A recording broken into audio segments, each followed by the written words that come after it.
کہ جو میری خاطر اس دیو سے لڑنے کے لیے تیار ہے وہ واقعی مجھے چاہتا ہے، مگر سبز پری اتنی سنگ دل نہ تھی کہ شہزادے کو مصیبت میں ڈال کر خود باہر چلی جاتی۔ شہزادہ اسے بین لینا چاہتا تھا کہ بزرگ آگے بڑھے اور بولے، یہ بین مجھے دے دو، اسے میں بجاتا ہوں اور تم سبز پری کو لے کر یہاں سے نکلو، میں بھی کچھ دیر بعد خانقاہ میں پہنچ جاؤں گا۔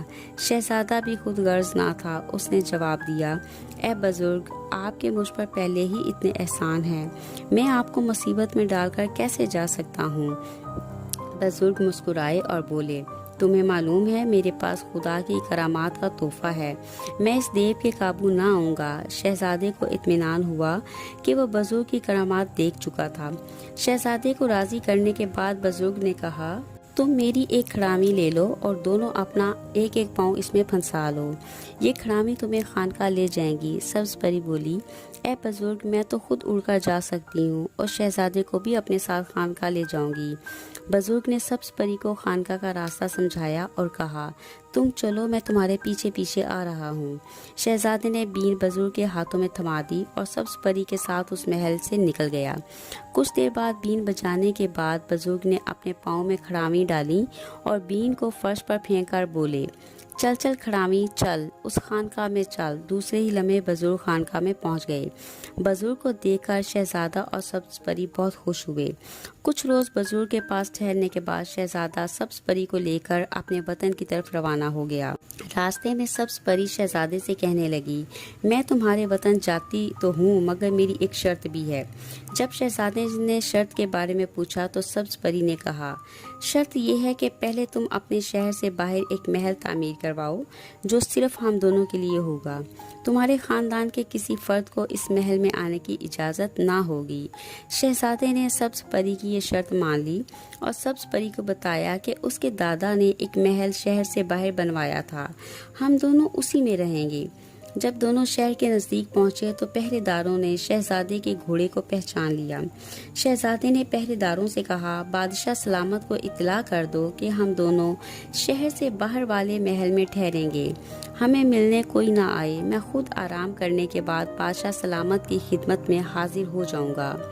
بادشاہ کو پیغام بھجوا دیا گیا اور شہزادہ سبز پری کے ہمراہ شہر سے باہر محل میں چلا گیا۔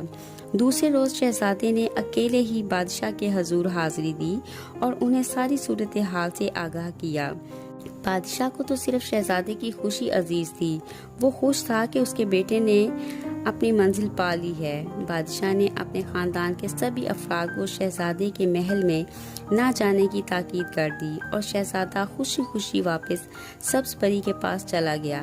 اس بات کو ابھی کچھ ہی روز گزرے تھے کہ ایک دن خاندان کی کچھ عورتیں اکٹھی ہو کر ملکہ کے پاس جا پہنچی۔ انہوں نے ملکہ سے ایسی باتیں کی کہ مجبوراً ملکہ کو ان عورتوں کو اپنے ساتھ لے کر شہزادے کے محل میں جانا پڑ گیا۔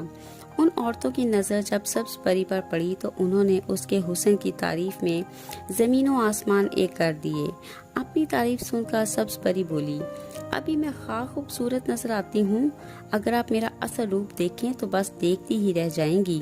ملکہ بولی، تو پھر دیر کس بات کی ہے، چل بیٹی جلدی سے تیار ہو کر آ جا۔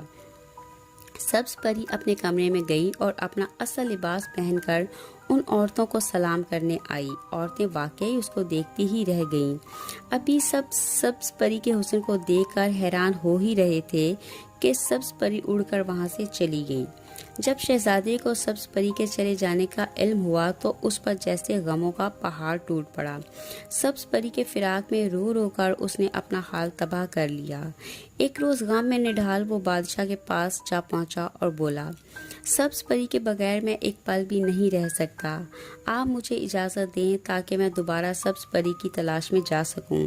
بادشاہ سے بھی شہزادے کی حالت دیکھی نہ جاتی تھی، اس لیے نہ چاہتے ہوئے بھی شہزادے کو جانے کی اجازت دے دی۔ شہزادہ اس کہانی کا نیکسٹ پارٹ دیکھنے کے لیے ہمارے چینل کو سبسکرائب کریں اور بیل آئیکن کو بھی پریس کریں تاکہ آپ کو ویڈیو کا نوٹیفیکیشن مل سکے۔